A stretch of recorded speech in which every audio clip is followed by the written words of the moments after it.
Squid Game Season 3 has exploded onto Netflix, and it's more brutal than ever. The highly anticipated new season smashed records. Netflix reports 60.1 million views in just 3 days. This hype makes sense. Every game in Season 3 is deadlier than the last, and the stakes couldn't be higher. But what if you were in the games, wearing that red jumpsuit? Would you even stand a chance? Squid Game isn't just a show, it's become a global phenomenon. You've seen the memes, the discussions, even news analysts referencing it. Its themes of survival, trust, and desperation resonate worldwide. After Season 1, even business schools discussed Squid Game, strategy for teamwork. Now Season 3 has turned everything up to 11. It's Netflix's magnum opus of suspense, and fans are hanging on every episode. In this video, we're your ultimate survival guide. We'll unpack each deadly game, reveal hidden rulebook secrets, and break down how to think like a winner in a contest where losing means death. We'll mix in background context and fun trivia. Netflix's blog calls the baby the future generation, all while keeping it conversational and engaging. Get ready to risk it all and learn how not to become player 333. Get to know the stakes. By the final round of Season 3, none of our familiar survivors make it out alive. Gi-hun, player 456, even sacrifices himself in an act of heroism. Instead of a person, the shock twist is that the champion is Junhee's newborn baby, player 222. Yes, you heard it, an infant literally wins Squid Game. It sounds like a mind-bender, but it was the show's design. Director Hwang Dong-hyuk intentionally did this. In Netflix's Tudum, he explained, "The baby represents the future generation. A strange lesson for a death game, but it underscores the finale. Gi-hun pressed the red button and ended his life so the baby could live. In chess terms, he sacrificed his queen to save a pawn." The finale has the internet buzzing. Some fans even called Season 3 the worst TV show of 2025 because it knocked their socks off. Others praise its bold storytelling. Either way, it's officially Netflix's biggest non-English launch ever, the 9th most watched foreign series on the platform. Across the world, Squid Game references pop up in the media and casual chats. It's become shorthand for any cutthroat scenario. Quick cultural note: analysts have dubbed Season 3 a ghost show, massive viewership with surprisingly quiet online chatter. Imagine that, a blockbuster everyone watches silently. Whether hype or hush, now that you know the stakes are literally life and death, let's break down the games themselves. Game number 1, Hide and Seek, Episodes 1 and 2. Episode 1 opens with a twisted children's game, Hide and Seek. Survivors split into blue or red teams via a random draw. Blue team gets one key each, circle, triangle, or square, then hides for 30 minutes. Red team gets knives and has to find them. And just before starting, there's a catch: any red can swap vests with a willing blue. So if you don't want to hunt, maybe negotiate a swap first. Imagine this: you draw blue, race to hide behind some lockers, key in hand. A red soldier patrols with a flashlight. You grip the circle key. With 2 other teammates hiding, you need all 3 shapes to escape. There's a bitter clock ticking down.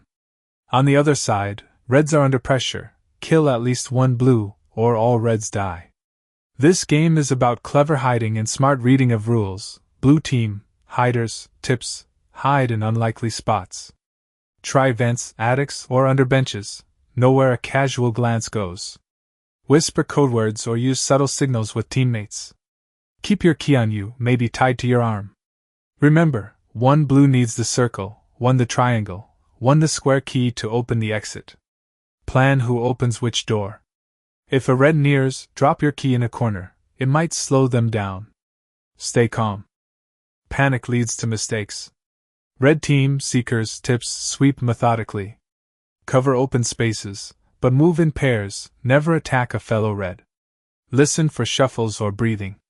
If you spot a keyhole or a faint silhouette, call it out. Block exits when you can. If a blue tries to trade knife for key, think quick: 1 less player to hunt might be worth it, but only if you trust your hunt skills. Don't forget the big rule: at least 1 blue must die. so commit once you corner one. Key takeaway: read the rules like your life depends on it. Squid Game loves hidden clauses. Here, the triangular/circular/square keys aren't decoration, they determine who can flee. Red should target blues with known keys first. Blues might even exploit the swap rule by pretending to surrender, then snatching back and bolting. Every quirk can be your escape route if you notice it first. For example, suppose you're blue behind a locker with the square key. A red approaches. Instead of staying silent, you might suddenly stand and fake pushing to swap. When they hesitate, sprint to the door. It's risky, but Squid Game rewards clever gambits. Use everything, even a white lie, to survive. Audience poll: if you were on red, would you swap out to blue, maybe to dodge a fight? Or if on blue, would you give up your key in a bluff? Comment your move. Game number 2, The Haunted Rope Bridge, Episodes 3 and 4. Episode 3 cranks up the fear with a swinging rope bridge challenge. Picture an enormous rope stretched across a chasm in a giant hall. Survivors must cross it, one by one, all within 20 minutes. Adding to the nightmare, Gi-hun and a skeleton doll watch from above, swaying menacingly. It's jump rope meets a horror movie. Each player sprints and leaps. If you fall, it's instant death. It's like playing a deadly game of the floor is lava. Only the lava is real. Here's how to make it. Time the rope, watch a full swing. Let the first player go and learn the rhythm. When it's at its highest point, almost stopped, run. The rope moves like a pendulum. Jumping too early or late means getting clubbed. Breathe, and launch at the peak of the arc. Cross in order. Decide smartly who goes first. An agile, confident runner can set the pace. Then alternate, maybe a big guy then a small one, to balance momentum. Keep the line moving. If someone hesitates too long, they waste everyone's time. Teamwork: if allowed, the person who finishes could grab the rope to steady it. Even a slight pull can help the next jumper. Communicate quietly. A signal from the far side that you're steady can reassure the next runner. Ignore the dolls. Gi-hun and Chio-soo are there to scare you, not to trip you. Focus on the opposite platform. If the dolls freak you out, close one eye or hum your favorite song in your head. Stay locked on your goal, the other side. Stay balanced, jump with knees bent. On landing, brace instantly in case the rope swings. If someone slips, make sure you're out of their way but ready for the next wave. Every jump is a gamble, but calculated leaps work. This rope swing is basically an extreme obstacle challenge. It's the Mission Impossible rope sequence with real danger. If you master timing and trust your legs, you might just cross alive. If not, well, at least the dolls will remember you fondly. Game number 3, Sky Squid Game, Finales, Episodes 5 and 6. We've made it to the endgame, Sky Squid Game. The few remaining players sprint up to a floating square platform and prepare for total mayhem. They'll fight to survive across 3 pillars, first square, then triangle, then circle, all suspended high in the air. Here are the rules for each round. Round 1, square pillar, 15 minutes on the clock. Someone presses the big green button to start the round. If anyone is pushed off after the button is pressed, the survivors move to round 2. If 15 minutes pass with no one falling, then everyone on this pillar is eliminated. So they must kill at least one person to live. Round 2, triangle pillar, same rule. Hit start, push one person off, survive. Fail to kill by the buzzer, and all players die. Round 3, circle pillar, final showdown. Press start, push a person off, and whoever's left on the circle pillar wins, in normal circumstances. No elimination in time, and everyone dies together. Crucial twist: each round only counts after the button is pressed. Any falls before that don't count. In the climax, Gi-hun forgot this and lost his chance. Myung-ji fell, but it didn't count because Gi-hun hadn't hit start. That tiny detail made all the difference. Survival tactics here. Hit the button first. The moment your fight starts, someone, you or an ally, should press the button. Then any kill is valid. If you manage to shove someone, immediately press. Don't assume others will. in the chaos, seconds matter. Alliances, briefly early on, team up to corner a player. If two of you push one guy, you'll advance. But remember, once on the circle, it's one-on-one, or baby on everyone. So plan to break the alliance at the right time. Use the weak, the smallest players can hide in plain sight.